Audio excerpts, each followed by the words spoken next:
Oke Om Ben, saya juga mau bahas kaitannya mengenai saham yang berkapitalisasi kecil. Karena waktu itu kita juga sempat bahas CMPP. Puji Tuhan buat teman-teman selamat yang udah bagger atau yang udah cuan banyak.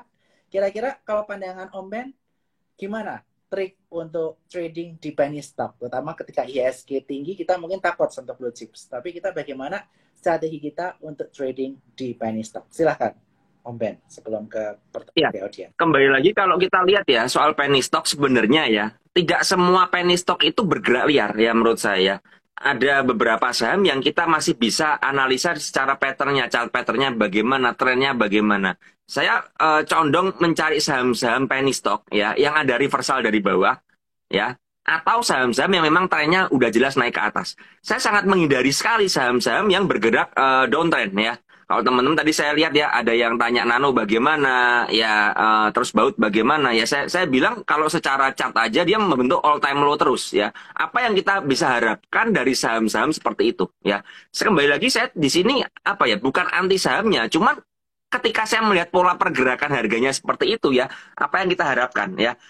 Sementara kita melihat saham-saham lain yang memang masih menarik ya. Yang kemarin saya sempat mention juga CMPP. CMPP itu polanya jelas banget. Itu polanya pola uptrend ya. Ada reversal dari bawah seperti itu ya. Ketika dia dibanding ke 290 kemudian ditarik ke atas lagi, terlihat ada reversal dan dengan volume yang besar. Nah, kalau memang ada saham-saham dengan pola seperti itu, kita bisa manfaatkan untuk ikut untuk riding ya, untuk seperti itu. Karena apa? Trennya jelas. Tapi kalau trennya lagi turun-turunnya ya, all time low terus, itu mendingan hindarin aja. Kalau teman-teman nggak bisa apa ya, tidak bisa gesit nyopetin, itu sangat susah sekali ya.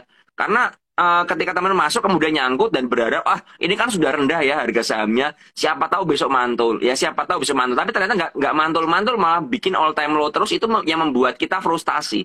Ya, sedangkan makanya tadi saya bilang ada saham-saham lain yang trennya masih jelas. Jadi strategi saya untuk penny stock tetap sama. Saya akan lebih apa ya, memilih sahamnya ya, akan men-screening sahamnya. Saya akan melihat bagaimana pola pergerakannya, kemudian trennya bagaimana, kemudian support resistnya bagaimana. Nah, ketika memang dia ada yang breakout ya, contoh seperti hari ini kayak Gosco ya. Gosco tadi sempat saya lihat dia breakout dari 170 ya. Saya juga ikut masuk di situ ya. Kemudian karena pergerakannya liar banget ya, saya cuma nyopet aja karena dari 170 naik ke 177 dibanding 168 lagi. Ya, saya pikir akan false breakout ya untuk Gosco, tapi ternyata memang ditarik lagi ya, dan bahkan menyentuh arah walaupun nggak kekunci arahnya ya, arah di over aja.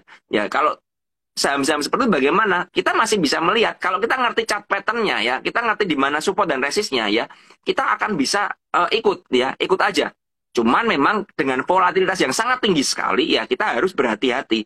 Artinya apa? Ketika kita mau simpan barang ya, kita saya sih lebih menganjurkan untuk saham-saham penny stock yang seperti itu kita realisasikan profit bertahap ya. Ketika masih bagus ya kita hold dulu ya, realisasikan profit bertahap. Kalau ini ada yang nanya ya, kalau Gosco besok bagaimana? Ya saya rasa kalau memang dia terkoreksi dari 208 ke 196, 195 itu hal yang sangat wajar sekali ya. Karena apa? Karena tadi saya melihat ketika closingan malah yang mungkin yang dorong barang ke atas dia buang barang ya.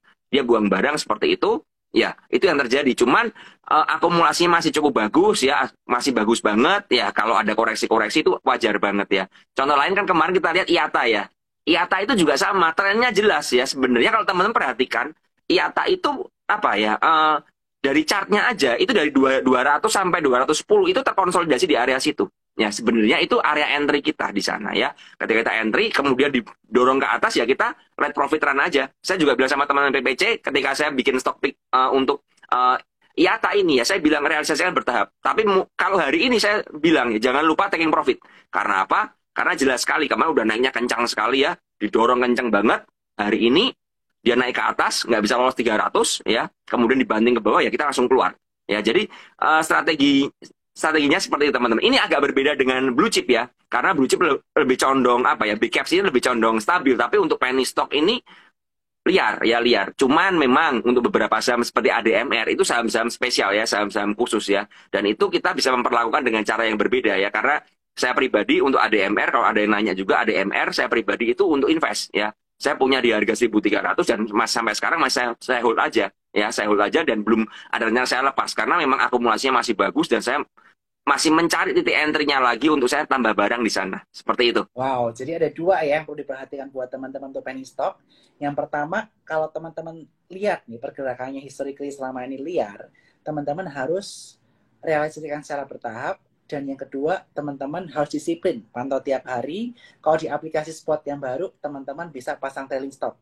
Supaya teman-teman bisa merealisasikan sahamnya ketika harganya longsor. Karena kejadian hari ini sama IATA, ada GoSco, ini yang membuat teman-teman deg-degan kalau teman-teman nggak menggunakan fitur tersebut. Dan yang kedua, kalau teman-teman tahu pergerakannya lebih manis, lebih adem, seperti ADMR, mungkin kedepannya WIRG, ya teman-teman bisa gunakan strategi trend following. Kalau dia patah tren, mungkin teman-teman baru melakukan aktivitas taking profit. Itu yang teman-teman bisa lakukan di saham-saham penny stock ya. Karena biasanya kalau buat retail nih Om Ben, saham penny stock ini yang lebih menantang, lebih menarik buat mereka ya. Karena ini yang bisa mengakibatkan portofolio mereka semakin naik kencang apabila mereka memanfaatkannya secara tepat.